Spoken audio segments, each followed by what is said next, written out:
everyone and welcome back. Today we are going to discuss about inflammation and what exactly is it. So a lot of people are confused how to reduce inflammation in the body and how bad is it. So you would have noticed that when you get a cut on your finger or on your hand, I'm sure at some point of time we all would have injured ourselves. So the WBCs immediately rush to that spot and they are going to prevent the toxins and bacteria from entering inside your body through that wound. So that is good. That is your body's natural immune response. And that entire area becomes red, it becomes inflamed. So that inflammation is good for the body. Now, what is bad is when there is chronic inflammation that resides in your body for a very long time, prolonged inflammation, which then causes arthritis, pain in the joints, lupus, and a lot of autoimmune diseases arise because of this constant chronic inflammation in the body. So how do you know that if you have inflammation? There are tests that are available. So you can do the CRP test, that is C-reactive protein, which is an inflammatory marker. So if that level is going to be high in your body, then that shows that there is a lot of inflammation. There is HCRP level, which is going to tell you about inflammation in the heart. And there is a homocysteine test. So if homocysteine levels are high, again, inflammation is high in the body. But homocysteine can be high because of low B12 levels as well. So the minute you correct your B12 levels, homocysteine will get back to normal. But if you have high homocysteine levels with a normal B12, then that is again an alarming situation that you have to start taking medications to lower the inflammation. So the most important thing that you need to keep in mind that these inflammation or inflammatory markers can be high if you have just undergone a surgery or you just come out of an infection. Inflammation is going to be there in the body. So you need to see where exactly you are. If you have just had a surgery or an infection, or you are absolutely fine, but inflammation is high, then that is a matter of concern. Dietary changes are a must that needs to be made when you have high inflammation. The major cause of getting this chronic inflammation is overdose of sugar consumption. So having a normal cup of tea and coffee is okay, but overdoing it, pastries and biscuits, okay, I don't want to name any specific brand, but every time with tea or coffee, there is, a packet that gets completed along with the chai or tea that goes on. Again, that is going to increase inflammation in the body. The kind of oils that you use, mostly people use refined vegetable oils. Now, refined oils are cheap. Hence, there is a mass production of refined oils. All the stores you see are filled with refined vegetable oils. And these refined vegetable oils are pro-inflammatory, which means they are going to increase inflammation and not decrease it.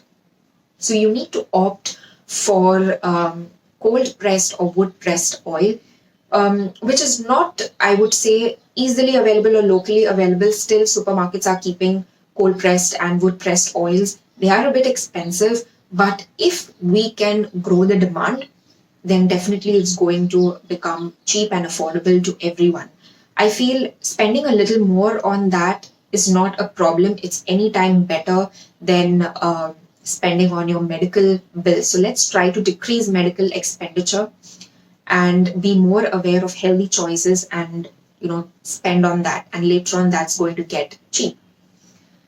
So oil, a lot of people are confused about olive oil. Now, olive oil is really great, very good in decreasing inflammation if you take it the right way.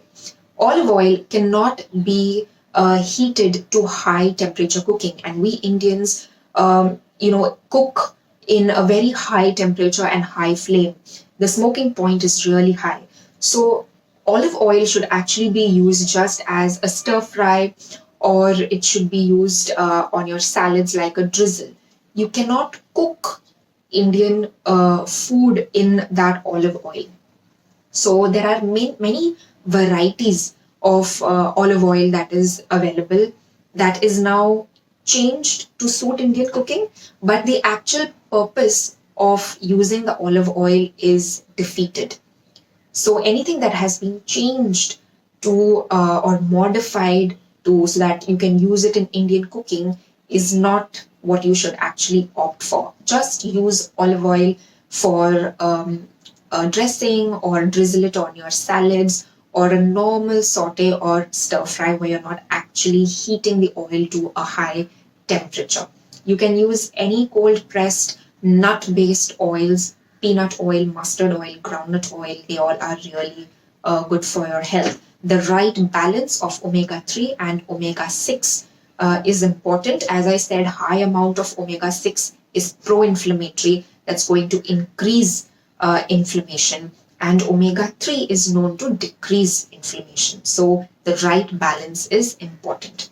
Sedentary lifestyle, okay, not moving enough is again going to increase inflammation. And there are a lot of reasons that we give as to why we don't have time for exercise, but again, that's a matter of choice and priority that we have to give. Sedentary lifestyle, again, a major reason why the inflammation is going to increase in the body, and your stress levels. High levels of cortisol in the body. Constant chronic stress is going to increase cortisol. And cortisol is high, inflammation is going to be high. So you need to decrease cortisol levels in the body to decrease inflammation. So what should we actually do? A well-balanced meal is what you should have. Include antioxidant rich foods in your diet. Now, Indian cooking includes turmeric, and that is the natural and the best antioxidant that we have.